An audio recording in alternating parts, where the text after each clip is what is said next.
న్యాయంగా మీరు వెళ్ళిపోండి, మేము ఇంకోరిని వేసుకుంటామని చెప్పడం తప్పు కాదు. లేకపోతే ఎంక్వైరీ చేసుకుని చేయాలి. అందుకని ఆఫీసులకు వెళ్ళి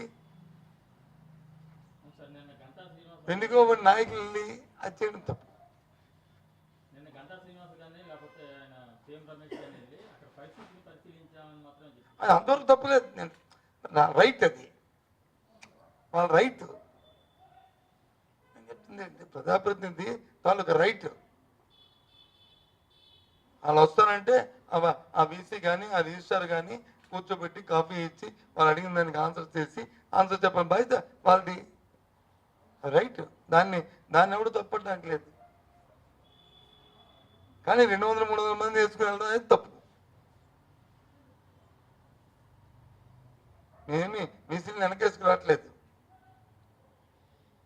జరిగిన ప్రక్రియ గురించి మాట్లాడుతున్నా. ఏం తప్పే ఉంది? ఆ ప్రజాపతి ఎదురు వెళ్ళొచ్చు, లేకపోతే ఎదురు కాకపోతే ఇంకో 7 ఎమ్మెల్యేలు వెళ్ళొచ్చు. నాకు వీటికి ఏబిసిడి దీనికి ఆన్సర్ కావాలని అడగచ్చు. లేకపోతే ప్రభుత్వానికి దాని మీద నీకు వచ్చిన కంప్లైంట్ వస్తే కంప్లైంట్ని ప్రభుత్వానికి ఫార్వర్డ్ చేసి ఎంక్వైరీ చేయమని చెప్పొచ్చు. తప్పు కాదు అది. అది తప్పని ఎవరు అన్నారు? అది మా తాలూకు దీంట్లో అదే మా ప్రజాప్రతినిధికి ఉన్న హక్కు అది. కానీ 200-300 మంది వెళ్ళి సంబంధం లేని వ్యక్తులు రాజకీయ పద్ధతులు వెళ్ళడం అది దానికి ఆక్షేపణ. ఇందాక నాకు పార్టీ ఆఫీసులకి బౌండరీ తప్పు కాదు, బయట నుంచి చూడటం తప్పు కాదు. లేకపోతే కమిషన్ పిలిచి అవేవో షార్ట్ఫాల్లో ఏమేమి ఉన్నాయో అన్నీ అడగడం తప్పు కాదు.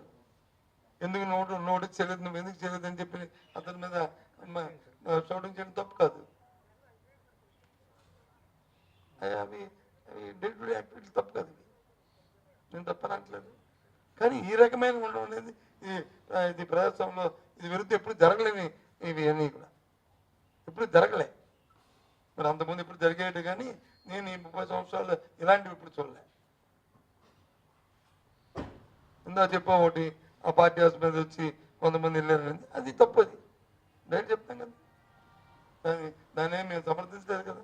ఆ రోజు సమర్థించలేదు, ఈ రోజు సమర్థించలేదు.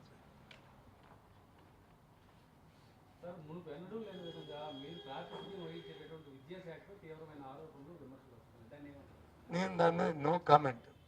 ఎందుకంటే ఇవాళ నేను ఏది చెప్పినా ఏంటి అది తప్పుగా ఒప్పుగా ఉంటుంది. అధికారం ఇప్పుడు ఉన్నది కదా, వాళ్ళది ఆలస్యం.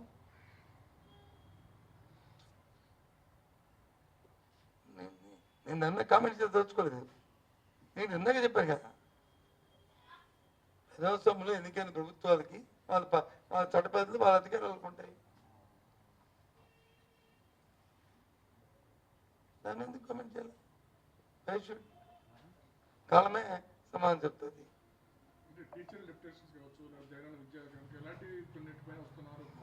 ఆరోపణలు అవి ప్రభుత్వం నాది కాదు కదా.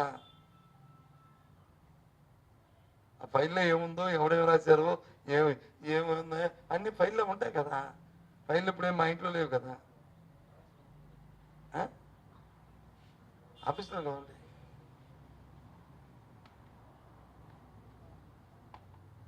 ఎవరైనా వ్యక్తి వచ్చే టీచర్ వచ్చి ఒకటండి అంటే అది అప్పుడు ఎట్లా బాబు అని చెప్పి అనుకోవడానికి రాజకీయమైన ఆరోపణలు కదా. ఫైళ్ళు అక్కడే ఉంటాయి. ఆ ఫైల్ మీద నేనే కదా రాశాను. ఏమని జూన్లోను రిపోర్ట్ చేసి అంతవరకు చేయొద్దని నా చేతనంగా రాశాను. మరి జూన్లో ఎందుకు చేస్తాము? దాంట్లో బెస్ట్ ఇంట్రెస్ట్ ఉంటే ఆ రోజు చేస్తాం కదా. మరి జూన్ వరకు ఎందుకు? ఎలక్షన్ ఎందుకు కాగల? అకాడమిక్ ఇయర్ వరకు ఎందుకు కాగల? సారీ, నేను రానికి వెళ్తున్నా కానీ ఐఎమ్ సారీ. ఎందుకు అవన్నీ అదేనంటుంది. అందుకు ఇలాంటివి కరెక్ట్గా. దాంతోపాటు ఇంకా కూడా ఇప్పుడు చూస్తున్నాను నేను, కొందరు అధికారులు రిటైర్మెంట్ అయిపోయిన వాళ్ళు, అక్కడ వచ్చేసిన వాళ్ళు అధికారులు ఉన్నప్పుడు మాట్లాడరు. అక్కడ ఐఏఎస్ అంటే ఏంటి? ఎంతమంది పెద్ద పెద్ద వాళ్ళని ఐఏఎస్ మనం చూసాము. ఇక్కడ కాకపోతే ఇంకో పోస్ట్ ఆఫీస్ ఉద్యోగం ఏది కదా. కలెక్టర్ని పోలీస్ స్టేషన్ ఒక ఎస్పీని ట్రాన్స్ఫర్ చేస్తే పోస్ట్ ఆఫీస్ దగ్గర కదండి, లేదా ఇంకో దగ్గర వేస్తారు కదా. ఒక కలెక్టర్ని ట్రాన్స్ఫర్ చేస్తే ఐఏఎస్ని ఇంకో పోస్టింగ్ వేస్తారు, కానీ తీసుకెళ్ళి దీంట్లో వేయరు కదా.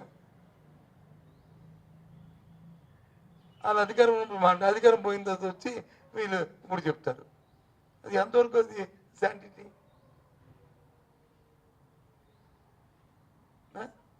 మరి అలాగే అలాగే ఇంతకుముందు అధికారులు పనిచేసినప్పుడు కూడా నాయకులు అలాగే మాకు కూడా చెప్పారు కదా ఇవాళ